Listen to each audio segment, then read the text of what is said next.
سادگی امام کو نہیں چاہیے، امام کو سادہ شخص نہیں چاہیے، امام کو بابصیرت، جو بہت زیادہ مائنڈ سے انٹلیکٹ رکھتا ہو، چیزوں کو انڈرسٹینڈ کرتا ہو، ایک واقعے کو دیکھے تو فوراً اس سے رزلٹ نہ لے بلکہ اس کے بیک گراؤنڈ پر اس کی لیئرز کو دیکھے کہ یہ کیا ہوا ہے، یہ کس طرح ہوا ہے، حتیٰ بولتے وقت بھی یہی خیال کرے۔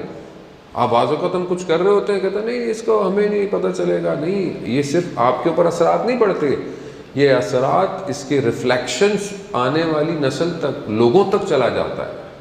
تو ابھی ہمیں کتنا اسٹرانگ ہونا چاہیے، تو ہم اس اسٹرانگ ہونے کے لیے کچھ ہم اسٹڈی کر رہے ہیں، کچھ ہم پلاننگ کر رہے ہیں کہ مائنڈ جو ہے وہ اسٹرانگ کیسے ہو۔ کیا ہمارے بچے مائنڈ گیمز کھیلتے ہیں، یا ہم ان کو مائنڈ گیم کھلاتے ہیں، یا وہ ہر وقت دوسرے گیموں میں لگے ہوئے ہیں، ہمیں توجہ ہی نہیں ہے؟ کیونکہ جب تک اس کا مائنڈ اسٹرانگ نہیں ہوگا، یہ پزلز نہیں ابھی بنا سکتا، تو یہ کل سسٹمز کو کیسے ڈیزائن کرے گا؟ تو یہ بہت ضروری ہے کہ ہم اس کو مائنڈ گیمز اس کو اٹریکٹ کریں۔ آج کل کا بچہ بھی آسانی دیکھتا ہے، او یہ کون کرے گا، چھوڑو، یہ آئی پیڈ کھیلتا رہتا ہے بڑے، لیکن وہ بھی جو کھیل رہا ہے وہ کیا کھیل رہا ہے کہ آپ سمجھ رہے ہیں کہ دیکھیں ہم لوگ تو بڑے ریلیکس ہیں، نو ٹینشن نہیں ہے، دعائیں مارنا مولا آ جائیں گے، سب کہانی ختم ہو جائے گی۔ اتنا آسان نہیں ہے، اتنا آسان نہیں تھا۔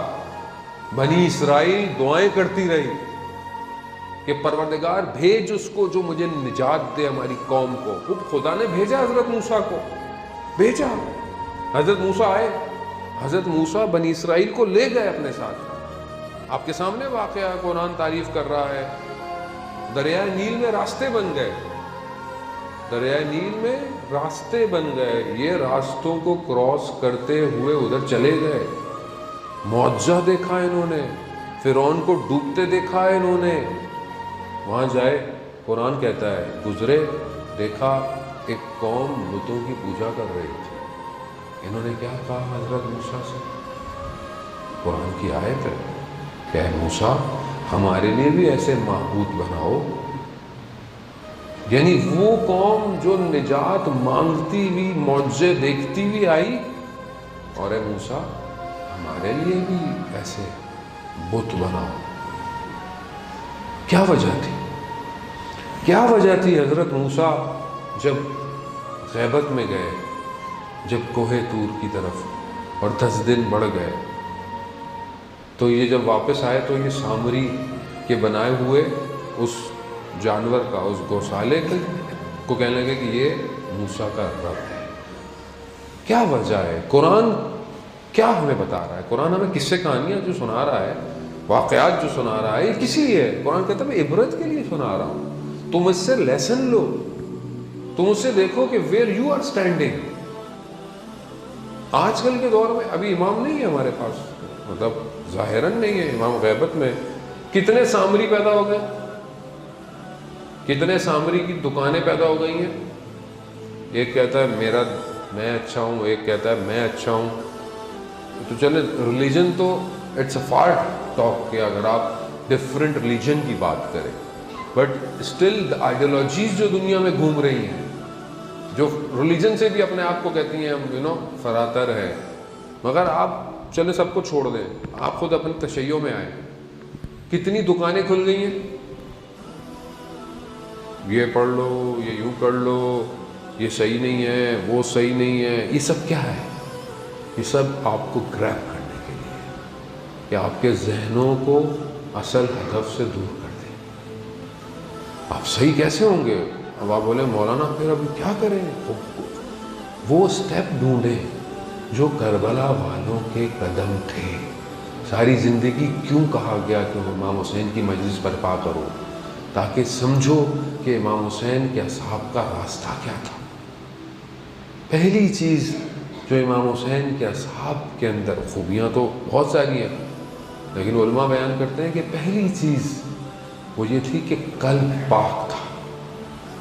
جب قلب پاک ہوتا ہے تو پھر دوسری چیزیں نہیں گھستی ہیں اندر۔ اگر دل میرا پاک نہیں ہے، اس کو میں صحیح نہیں کر رہا، اگر اس کے اندر دوسری محبتیں ہیں، تو یہ پھر میرے کوئی بھی جب میرے اندر گڑبڑ ہوگی تو میں باہر سے لینے والی چیزوں کو فلٹر نہیں لگاؤں گا، آنے دوں گا.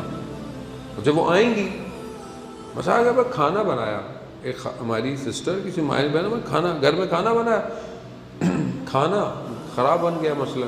اب آپ خراب بن گیا، جل گیا، برن ہو گیا، ذائقہ، اب آپ اس میں دنیا کے اچھے مسالے ڈالتے رہیں، وہ کیا ہوگا؟ وہ خراب کی بجائے اور بدتر ہو جائے گا. جب اندر ہی گڑبڑ ہے اب آپ کچھ بھی ڈالیں گے یہ گڑبڑ اور بڑھے گی، یہ پھر نہیں نکلے گی. یہ جو آج ہمیں عجیب عجیب سی آئیڈیالوجیوں کی آوازیں آتی ہیں، قرآن کیا بتائے گا، پرانا زمانہ ہو گیا، یوں ہو گیا، یہ ہو گیا، یہ سب کہاں سے آ رہا ہے؟ یہ اندر گڑبڑ ہے. اسی لیے ماہ رمضان یہ اپرچونٹی دے رہا ہے کہ اپنے آپ کو اندر صاف کرو. ماہ رمضان کے روزے واقعاً ایسے ہیں کہ انسان کے گناہ کو دھو دیتے ہیں. حتیٰ ایک شخص کو افطار کرا دینا، مولا کائنات کہتے ہیں کہ انسان بالکل ایسی جیسے 30 بندوں کو اس نے رہا کروا دیا. 30 لوگوں کو، غلاموں کو رہا کر دیا اس نے. ایک نیک کام، ایک سٹیپ آپ کو بہت فار اوے لے جائے گا. یہ کرنا پڑے گا. اس ٹائم زون میں جتنی ہماری رفتار ہے وہ اسپرچولی بہت ہم سلو ہیں. میں اپنی بات خدا نخواستہ آپ کو نہیں کہہ رہا. کیوں؟ کیونکہ ورلڈلی پریشر بہت زیادہ ہے اور وہ میری سپیڈ کو روکتا ہے. یہ جو ہم کہتے ہیں کہ نفس جو ہے وہ نفس جواب دے گا، نفس سارا کام کرے گا. خود نفس کو خدا نے ایسا کیوں بنایا کہ یہ دنیا کو اٹریکٹ کرتا ہے؟ بنایا خدا نے. اب ہم اس نفس کو، وہ جو خود کوشش کرتا ہے، خدا اس کو آگے کے لے کے جاتا ہے. زیادہ معلوم بیسٹ اپرچونٹی ہے ہمارے پاس کہ ہم اپنے امام سے توسل کرتے رہیں کنٹینیو، اس کو بریک نہ کریں.